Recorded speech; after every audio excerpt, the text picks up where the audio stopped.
최근 전기차가 많아지면서 관련된 화재 또한 늘어나고 있지만 전기차 화재 진압에 효과적인 이동식 수조는 광주 전남에 단 한 곳밖에 없습니다.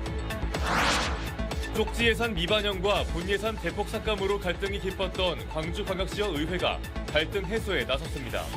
지역민의 민생 안정과 경제 위기 극복에 공감대가 형성됐기 때문입니다.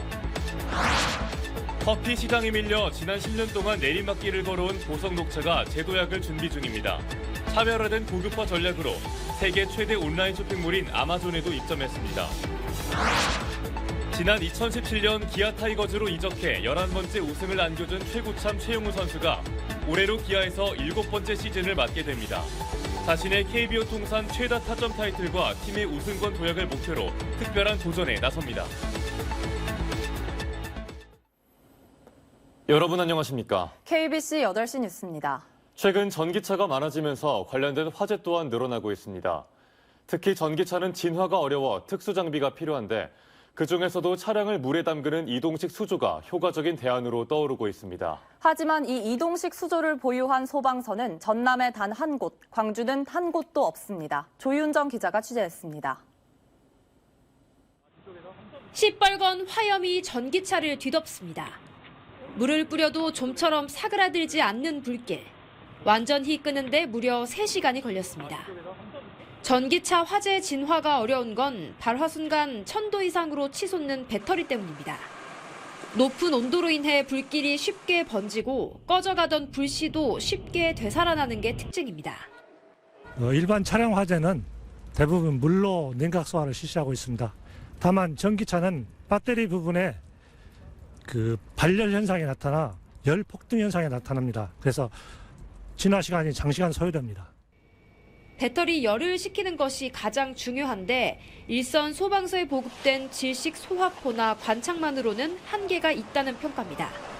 이런 단점을 보완한 장비가 바로 차량을 물에 담가 불을 끄는 이른바 이동식 수조입니다. 실제로 전기차 화재를 가정해 이 이동식 수조를 시연해봤습니다. 큰 불길을 먼저 잡은 뒤 차량 주변에 울타리처럼 수조를 고정해 설치하고 그 안에 물을 집어넣어 불을 끕니다. 설치된 이동식 수조에 물을 채우면 차량 하부에 있는 배터리 온도를 보다 더 빠른 시간 안에 낮출 수 있습니다. 하지만 현재 전남에서 이동식 수조를 보유한 곳은 하순소방서 한 곳뿐, 광주는 단 한 대도 없습니다. 광주와 전남의 전기차 등록 대수가 각각 2만여 대인 것을 감안하면 화재 대응 장비가 턱없이 부족한 겁니다. 이 수조는 개당 800에서 2천만 원 정도입니다.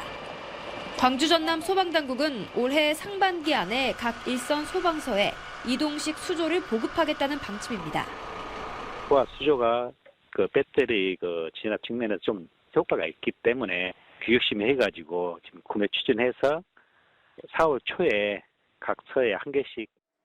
다만 이동식 수조 역시 지하 주차장이나 좁은 골목길 등에서는 사용이 쉽지 않아 늘어나는 전기차 화재에 대한 다양한 대책이 시급하다는 지적입니다. KBC 조윤정입니다. 친환경자동차 부품 인증센터에서 전기차용 배터리에 불이 붙는 사고가 났습니다. 오늘 낮 12시쯤 광주광역시 광산구 빗그린 산단에 있는 친환경자동차 부품 인증센터에서 시험 중이던 전기차용 배터리에서 불이 나 15분 만에 초기 진화됐습니다. 다행히 인명피해는 없었으며 소방당국은 배터리 화재 특성상 재발화의 위험성이 있어 먼저 안전조치를 진행하고 이후 정확한 화재 원인을 조사할 예정입니다. 차선 변경을 하던 SUV가 경찰 오토바이를 들이받아 경찰관과 보행자 등 2명이 다쳤습니다. 오늘 낮 1시 50분쯤 광주광역시 화정동의 한 도로에서 차선 변경을 하던 SUV 차량이 4차선을 운행하던 경찰 오토바이를 들이받았습니다. 이 사고 충격으로 경찰 오토바이가 인도로 돌진하면서 여성 보행자를 덮쳐 경찰관과 보행자가 중상을 입고 병원에서 치료를 받고 있습니다. 광주시청에서 단식 농성 중이던 광주사회서비스원 지부장이 건강 이상으로 쓰러져 병원에서 치료를 받고 있습니다. 쇼크 증상을 보인 김가희 지부장은 광주광역시 출연기관 소속 어린이집 보육대체교사들의 고용 보장을 요구하며 광주시청 1층 로비에서 16일째 단식 농성을 벌였습니다. 광주광역시는 교육교사들의 계약을 연장하면 근무기간이 2년을 초과해 무기계약 근로자로 전환되는 만큼 계약을 연장할 수 없다며 새 대체교사 공모를 진행하고 있습니다. 광주광역시와 시의회가 조기 추경을 위한 본격적인 협의에 들어갔습니다. 쪽지 예산 미반영과 본 예산 대폭 삭감으로 생긴 갈등의 골이 아무리 깊다고 해도 지역민의 민생 안정과 경제 위기 극복에 우선될 수 없다는 공감대가 형성됐기 때문인데요. 이번 추경 심의를 계기로 갈등을 풀 수 있을지 관심입니다. 정의진 기자입니다. 지난해 12월 광주시의회는 증액 없이 삭감만 반영된 초유의 본 예산을 의결했습니다. 강기정 광주시장은 시의회를 강하게 비판하며 눈물까지 보였습니다. 의회에서 전체를 동의하지 않는다는 이유로 화풀이식 예산 삭감을 하는 것은 옳지 않다고 생각합니다. 80년 새벽 정소자에 실려온 망월동을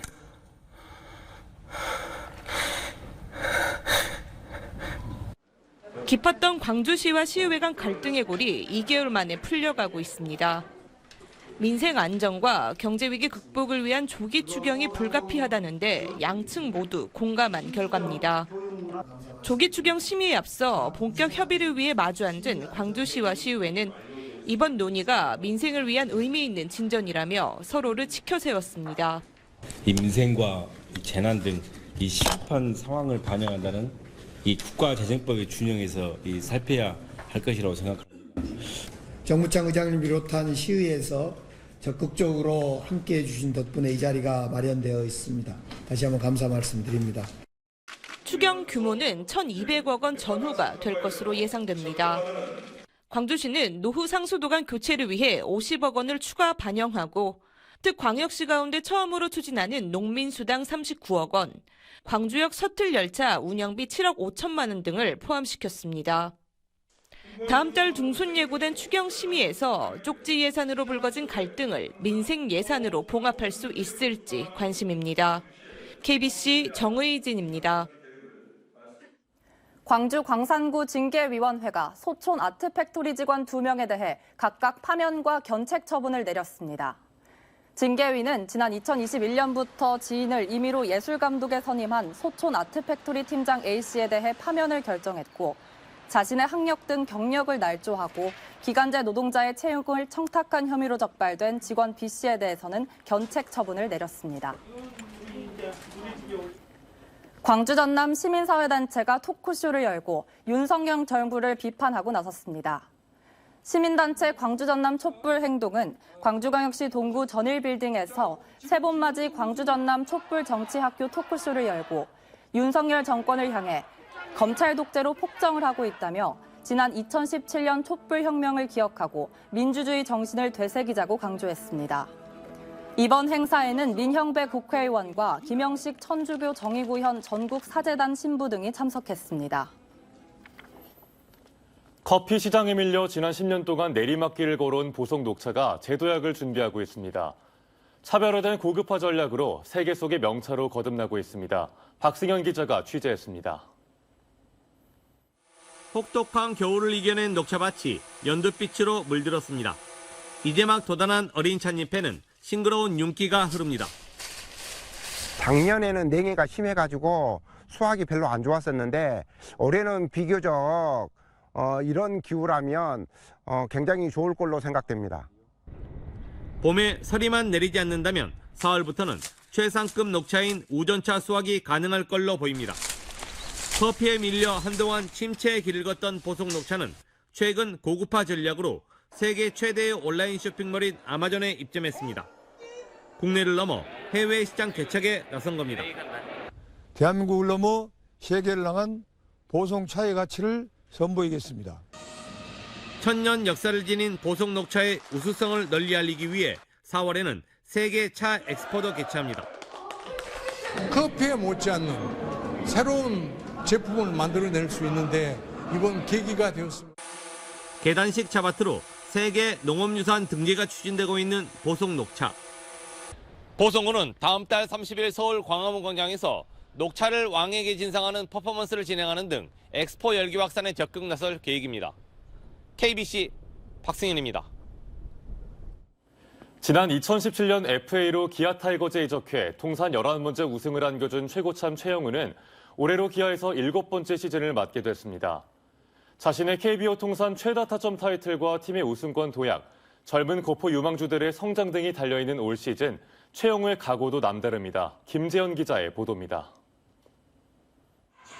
1983년생, 올해 만 40세의 나이로 시즌을 맡게 된 최영우. 2017년 이적 이후 맹활약하며 모범 FA의 대명사로도 불렸던 최영우지만 지난 2년간의 기록은 아쉬움을 남겼습니다. 2021 시즌에는 망막 질환 등의 여파로 104경기 출전에 그쳤고 작년 시즌에는 다소 나아지긴 했지만 타율 2할 6푼 4리, 14홈런, 71타점으로 이름값에 미치지 못한다는 평가를 받았습니다. 하지만 2년 연속 가을 야구 진출과 우승권 도약을 목표로 하고 있는 기아에 최영우는 여전히 필수 전력입니다. 황대인과 김석환 등 젊은 거포 유망주들이 아직 안정된 활약을 보이지 못하고 있는 상황에서 중요한 순간 믿고 맡길 수 있는 베테랑의 존재는 더 클 수밖에 없습니다. 일단은 상위권에 가고 싶은 생각이 커요. 근데 그렇게 생각하고 시즌을 치르다 보면 뭐 우승이라는 것도 가까이 있지 않을까 해서 지금은 최대한 팀 선수들이 좀 저 높은 곳까지 좀 갈 수 있도록 그냥 열심히 하고 있는 것 같아요. KBO 리그 통산 최다 타점 타이틀이 눈앞에 와 있다는 점도 올 시즌 최영우의 활약을 기대케 합니다. 현재까지 1461타점을 기록한 최영우는 이승엽 두산 감독에 이어 통산 타점 순위 2위를 기록 중인데 올 시즌 37타점만 더 보탠다면 새 역사를 쓰게 됩니다. 올해는 좀 기대해 주셔도 좋고 저 역시도 열심히 해서 꼭 타이거즈 팬들한테 실망시키는 일 없도록 열심히 하겠습니다. FA 계약의 마지막 해를 맞아 투혼을 다짐하는 최영우의 부활을 올 시즌 지켜볼 수 있을지 팬들의 관심도 커지고 있습니다. KBC 김재현입니다. 한국전력공사가 지난해 역대 최악의 경영 성적표를 받아들었습니다. 한전은 매출액 증가에도 불구하고 글로벌 연료 가격 급등 등으로 영업비용이 2021년 대비 50% 넘게 증가하면서 지난해 연결 기준 누적 영업 손실이 역대 최대치인 32조 6,034억 원을 기록했습니다. 이에 대해 한전은 경영 정상화 조기 달성에 총력을 다하는 한편 국민 부담을 고려하며 전기요금 조정과 관련 제도 개선을 추진하겠다고 밝혔습니다. 지스트 김기선 총장이 공식 임기 종료일을 9일 남기고 오늘 물러났습니다. 김기선 총장이 임기 9일을 앞두고 조기 퇴임함에 따라 지스트는 제9대 총장이 선임될 때까지 박래길 총장 직무대행 체제로 운영됩니다. 현재 지스트는 제9대 후보 총장이 후보 3명이 지스트 이사회의 최종 낙점을 기다리는 상황입니다. 김 총장은 총장 재직 2년간 연구센터장을 겸직하며 연구수당을 부당하게 챙긴 의혹 등으로 노조로부터 총장직 사퇴를 요구받아 소송을 이어갔습니다. 지역 대학과 지역 언론의 상생 방안과 나아갈 방향을 논의하기 위한 세미나가 열렸습니다. 전남대 신문방송학과 주최로 열린 이번 세미나에서 발제자로 참석한 권신호 전남 CBS 대표는 지역 인재를 길러내는 산실인 지역 국립대 신방과 졸업생들마저 지역 언론을 진로 방향으로 고려하지 않는 경우가 늘고 있다며 지역 언론이 큰 위기 상황이라고 지적했습니다. 3년 만에 전남대학교 졸업식이 대면으로 치러졌습니다. 전남대는 오늘 대학 민주마루와 메타버스 공간에서 온 오프라인으로 졸업생 학위 수여식을 갖고 학사 3,027명, 석사 741명, 박사 153명 등의 학위를 수여했습니다. 단과대학별로 졸업식을 진행 중인 조선대학교에서는 오늘 사범대학과 IT융합대학, 약학대학 등에서 진행됐으며 졸업식은 오는 25일까지 계속됩니다. 전남 선관위가 조합장 선거와 관련해 불법 행위를 신고한 5명에게 포상금 3,600여만 원을 지급합니다. 전라남도 선거관리위원회는 현금 20만 원에서 100만 원 상당의 과일을 조합원들에게 제공한 입후보 예정자와 입후보 예정자 측근 등을 신고한 5명에게 포상금 3,600여만 원을 지급하기로 했습니다. 도 선관위는 조합장 선거와 관련해 금품과 향응을 제공한 입후보 예정자와 배우자 등 4명을 추가로 경찰에 고발했습니다.